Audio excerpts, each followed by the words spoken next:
the rest of my parliamentarian colleagues, are here today because we are concerned, as we always have been, about the well-being and security of the inhabitants of the Ashraf camp.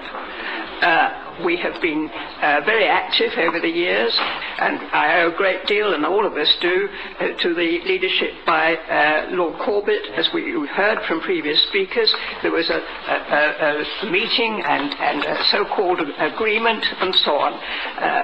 I'm surprised that that agreement was apparently reached without consultation with the inhabitants of Ashraf. And the agreement involved removal of the inhabitants to another location, and they were willing to go. And we thought, well, at least something will be done peaceably. But it's not like that at all. As we've heard this afternoon from previous speakers, what has happened is that the Iraqi government has exercised its usual appalling attitude and has provided accommodation which is quite unsuitable and quite not habitable at all. It says the complex lacks elementary necessities. The living units are worn out, having been used for 9 years by the US military and been ransacked since the US departure. The whole complex has just one eating area.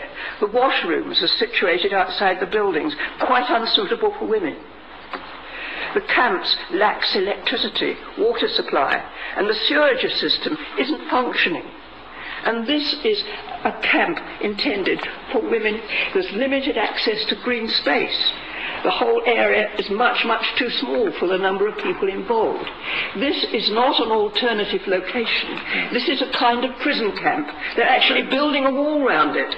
We cannot have this. This is absolutely outrageous. And what we must do this meeting is to pass a resolution, to go to our government, to say, intervene now, prevent this appalling attitude being displayed to these poor people who are entirely peaceable. As we have heard, there has been talk of there being terrorist organisations. We know that this is rubbish. We have fought that view in this country and we succeed. And here we have to make clear that this is not a terrorist organisation. We must tell Hillary Clinton this is quite wrong. These people are peaceable, peace-loving people who simply want to change the regime in Iran, and led by an amazing woman in the shape of Madam Rajavi. And really, I can remember when I first read her agenda for gender equality. I mean, produced in the environment that they now have, she nevertheless has produced an agenda for female equality in that environment. That's just incredible. But she deserves our full support, and we have been always willing to give it to her from our committee in this House. We must do so again this afternoon.